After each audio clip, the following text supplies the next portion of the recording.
Every afternoon, as they were coming from school, the children used to go and play in the giant's garden. It was a large, lovely garden with soft green grass. Here and there over the grass stood beautiful flowers like stars, and there were 12 peach trees that in the springtime broke out into delicate blossoms of pink and pearl, and in the autumn bore rich fruit. The birds sat on the trees and sang so sweetly that the children used to stop their games to listen to them. How happy we are here! One day, the giant came back. He had gone to visit his friend, the Cornish ogre, and had stayed with him for 7 years. When he arrived, he saw the children playing in the garden. What are you doing here? My own garden is my own garden. Anyone can understand that, and I will allow nobody to play in it but myself. So he built a high wall around it, and put up a notice board. Trespassers will be prosecuted. He was a very selfish giant. The poor children now had nowhere to play. They tried to play on the road, but the road was very dusty and full of hard stones. They wandered round the high wall and talked about the beautiful garden inside. How happy we were there! Then spring came, and all over the country, there were little blossoms and little birds. But in the garden of the selfish giant, it was still winter. The birds did not care to sing in it as there were no children, and the trees forgot to blossom. The only people who were pleased were the snow and the frost. The snow covered the grass with her great white cloak, and the frost painted all the trees silver. Then they invited the north wind to stay with them, and he rode all day about the garden, and blew the chimney pots down. This is a delightful spot, we must ask the hail on a visit. So the hail came. Every day, for 3 hours, he rattled on the roof of the astle till he broke most of the slates, and then he ran round and round the garden as fast as he could. He was dressed in grey, and his breath was like ice. I cannot understand why spring is so late in coming.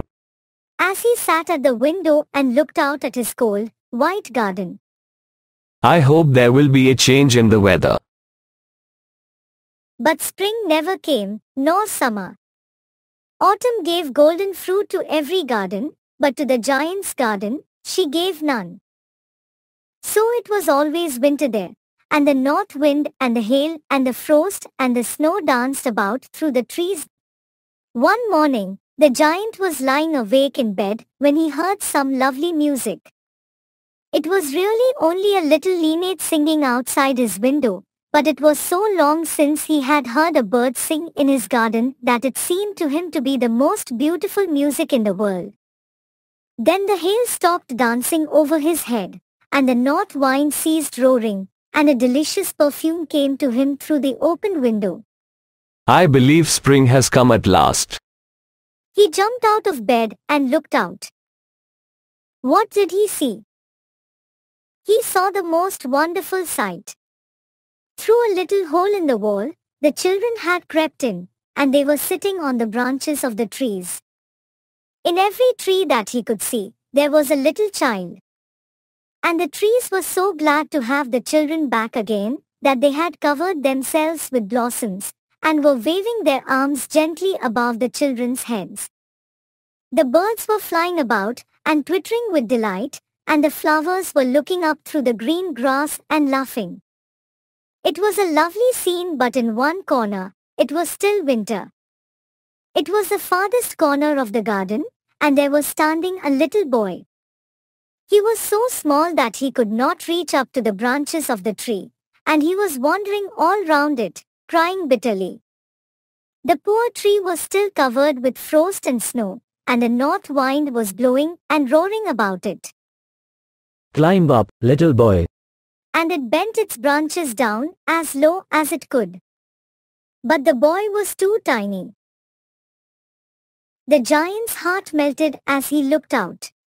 How selfish I have been. Now I know why spring would not come here. I will put the poor little boy on the top of the tree, and then I will knock down the wall, and my garden shall be the children's playground forever and ever. He was really very sorry for what he had done.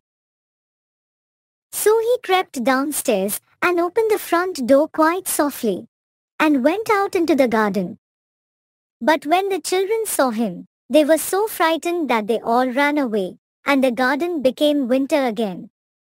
Only the little boy did not run, for his eyes were so full of tears that he did not see the giant coming. The giant stood up behind him and took him gently in his hand and put him up on the tree. The tree broke at once into blossom, and the birds came and sang on it, and the little boy stretched out his 2 arms and flung them round the giant's neck and kissed him. When the other children saw that the giant was not wicked any longer, they came running back, and with them came spring. It is your garden now, little children. He took a great axe and knocked down the wall. And when the people were going to the market at 12 o'clock, they found the giant playing with the children in the most beautiful garden they had ever seen. All day long the children played, and in the evening they went up to the giant to bid him goodbye. But where is your little companion, the boy I put up on the tree? Giant loved him the most because he had kissed him. We don't know, he has gone away. You must tell him to be sure to come tomorrow.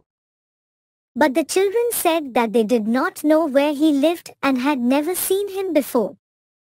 The giant felt very sad. Every afternoon, when school was over, the children came and played with the giant.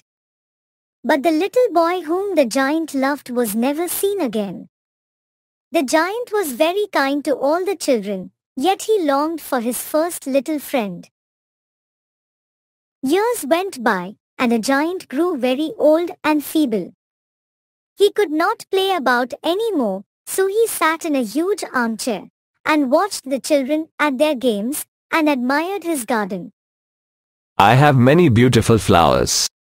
But the children are the most beautiful flowers of all. One winter morning, he looked out of his window as he was dressing. Suddenly, he rubbed his eyes in wonder and looked and looked. It certainly was a marvelous sight. In the farthest corner of the garden was a tree quite covered with lovely white blossoms. Its branches were golden, and silver fruit hung down from them, and underneath it stood the little boy he loved. Downstairs ran the giant in great joy, and out into the garden. He hastened across the grass, and came near the child. And when he came quite close, his face grew red with anger, and he said, Who hath dared to wound thee? For on the palms of the child's hands were the prints of 2 nails, and the prints of 2 nails were on the little feet. Tell me, that I may take my big sword and slay him. Nay, but these are the wounds of love. Who are you? A stranger fell on him, and he knelt before the little child.